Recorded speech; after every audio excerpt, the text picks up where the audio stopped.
వైభవ్ సూర్యవంశి నిజంగా సూర్యుడు వైభవంగా ప్రకాశిస్తే ఎంత అద్భుతంగా ఉంటుందో నిన్న ఈ కుర్రాడు గుజరాత్ టీం మీద అంత వైభవంగా ప్రకాశించాడు. నిజంగా ఒక విధ్వంసం సృష్టించాడు. ప్రపంచం మొత్తం కూడా అలా చూస్తుండిపోయింది ఈ 14 ఏళ్ల కుర్రాడి విధ్వంసాన్ని చూసి, ఆటను చూసి. నిజంగా ఈ సందర్భంగా ఒక విషయం చెప్పదలుచుకున్నాను.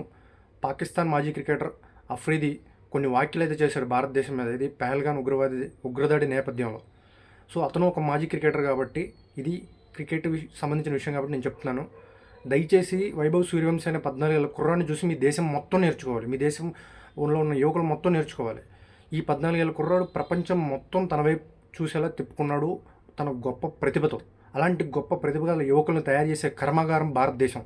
కానీ మీ పాకిస్తాన్ ఏంటి, చదువు కోసం వెళ్ళిన విద్యార్థులని టెర్రరిస్టులుగా తయారు చేసి అమాయకులు ప్రాణాలు తీయండ్రా అని చెప్పి ఉసుగులిపి పంపించే దేశం మీది. మీ దేశానికి మా దేశానికి అంత తేడా ఉంది. సో ఒకసారి భారతదేశం మీద కామెంట్స్ చేసేటప్పుడు మీ దేశ నీచ చరిత్ర చూసుకో అఫ్రీదే. జై హింద్.